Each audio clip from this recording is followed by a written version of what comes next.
Para trabajar con el seno y el coseno de la suma o resta de dos ángulos, está bueno pensar en triángulos rectángulos que tengan sus ángulos alfa y beta dispuestos en forma consecutiva.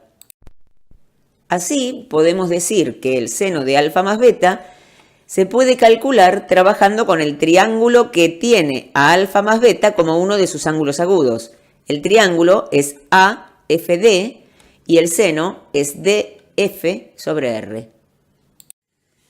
La idea es conocer el seno de alfa más beta teniendo el valor del seno y del coseno de alfa y de beta.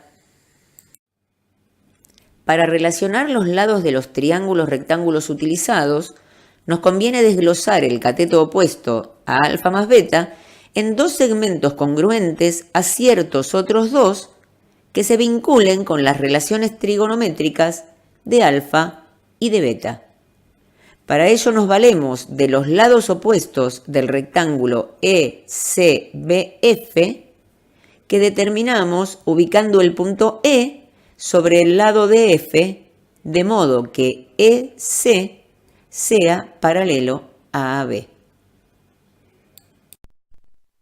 Se puede pensar al cateto opuesto a alfa más beta como la suma de los dos segmentos rojos que tendrán relación con las funciones trigonométricas de alfa y de beta en forma independiente.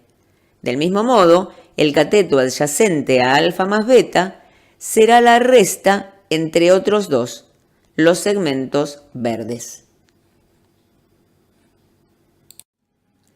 Nuestra meta es descubrir las medidas de BC y ED de acuerdo a nuestro gráfico.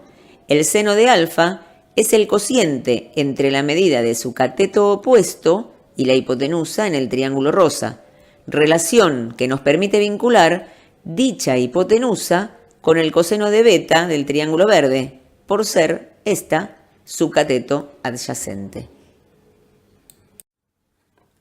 La búsqueda de ED nos obliga a determinar en el triángulo rectángulo EDC el valor de alguno de sus ángulos.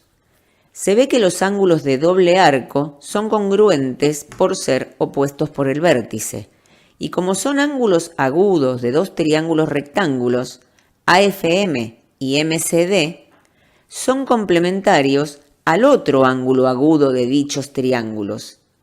Así, el ángulo EDC mide lo mismo que alfa. Luego, relacionamos nuestro segmento ED del triángulo azul con el coseno de alfa, por ser su cateto adyacente. En esta relación, la hipotenusa azul DC también es el cateto opuesto a beta en el triángulo ACD, pudiendo trabajar con determinados reemplazos y abordar finalmente a la medida del segmento buscado. Una vez encontradas las medidas de los segmentos en cuestión, podemos determinar el valor del seno de alfa más beta, conociendo el seno y el coseno de alfa y de beta.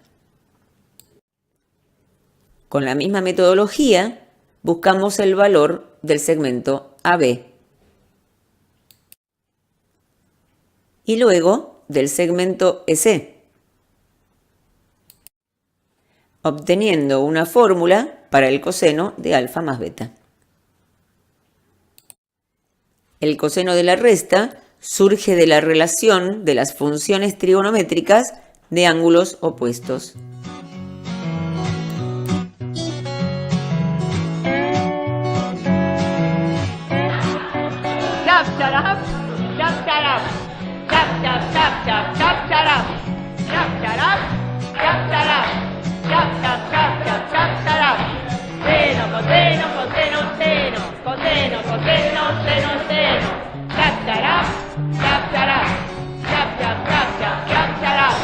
Seno, coseno, coseno,